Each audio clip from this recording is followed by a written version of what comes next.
Happy Wednesday. Happy Mind Your Wednesday.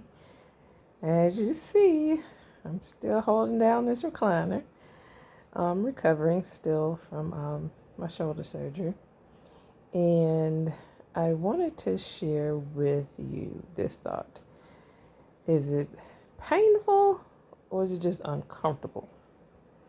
So, going to physical therapy, I kind of have to mentally prepare myself for what, I'm going to have to go through when I get there.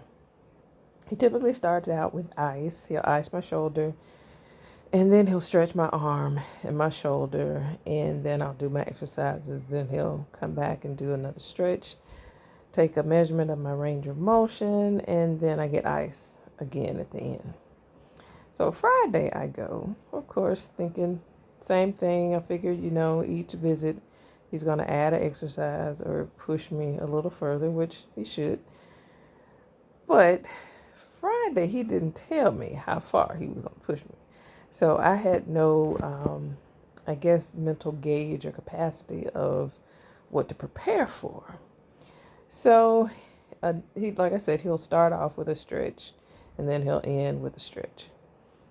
So he took my range of motion at the beginning this time instead of at the end of therapy. So he was stretching out my arm, and pretty much most of it was, tolerable. It was just uncomfortable. It wasn't painful. So he goes to raise my shoulder above my head, and to a certain point, it's okay. And then he'll go a little further, and then he'll work his way up a little further. Then he go a little further, and then he pushed. He like pushed, and as he's pushing, he's like, "Tell me when," and I'm like, I wasn't screaming, not so much screaming, but I was just like, okay, and so he still had to wait for, the assistant to take the measurement of my range of motion, but he had to hold it in that position until she did that. And I'm like, okay. And before I knew it, I was just in full blown tears. Like, it hurt so bad. Like, I'm like tears just running down my face. And I'm like, oh my God, did you break my shoulder? And then, of course, I know he didn't break my shoulder, but now that was pain. It wasn't just discomfort or uncomfortable. So he's like, I thought I was gonna make it through the week without making somebody cry. He said, but Tracy, I gotta push you. We don't want it to get stiff. And I was like, I know. And I'm just like, oh, you didn't tell. You should have told me. You should have told me we was finna push it there. But sometimes, we may not allow ourselves to go there if we know it's coming. Now, of course, I didn't die, and he didn't hurt my shoulder or damage it, any further. But it was just the surprise of, are we gonna go there? Okay, so I had to sit there. Literally, it took me a few minutes to get myself together and to stop crying because I was outdone. I was like, what did you just do? So after that, I get up, wipe my tears, wipe my face, and then I do my regular exercises. And so I begin to tell him, he's like, you're doing really great. You're doing really well. Um, my goal was, he said, you surpassed the goal that I had set for you. I was like, you had a goal? Like, share that with me. Like, can we be on the same page?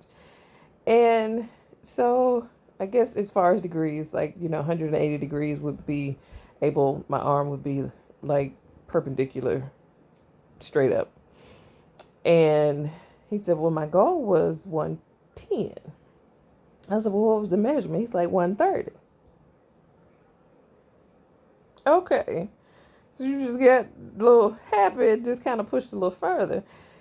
And I said, okay, so what helps me is knowing what we're striving for, or what the aim is, right? I'm a little competitive. So if I know what we're trying to get to, again, like I say, I mentally prepare myself to go, because I know it's gonna be uncomfortable, and I know I gotta push through the pain or the discomfort to get ultimately to the goal and maintain or regain my range of motion in my shoulder. But he didn't disclose to me what the aim and what the goal was, so I wasn't prepared. And so of course just the shock of that, literally brought me to tears. But we do that a lot in life because I have to come home and do the same exercises. So I have to know, okay, so what's my aim or what's my goal, so I know if I'm pushing too far, because sometimes we can do too much and we end up hurting or injuring ourselves. But if you don't have an aim or a goal, how do you know where you're going? And if better yet, how do you know when you get there? So I'm like, okay. So I told him, I said, this is just kind of how I do or mentally do things, is like, tell me what I'm trying to get to, and then I can mentally prepare myself to be able to get there, set the goal, meet the goal. He's like, okay, okay. And I'm not surprised. I'm not taken by surprise like I was when he pushed to 130. So in our lives, we need to do those same things. I talk about when we create our goals and our visions, we have to have a why behind it, because that why is what continues to push us when we don't feel like doing it. The why is what continues to make us, or what makes us keep pushing when it becomes uncomfortable, because it's not always easy. That why keeps your head in the game, reminding yourself why or where you're going, what that ultimate goal is. It keeps your head in the game. So I had to establish that with my therapy. Like, I'm not a physical therapist, but I have to do the work to be better. So I had to have that conversation with him to say, okay, now what you typing in your computer and on my chart or form, share that with me.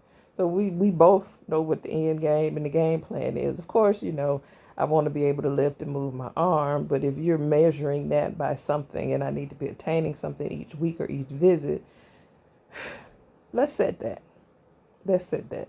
And so when you're doing your goals and setting your goals, remember your why.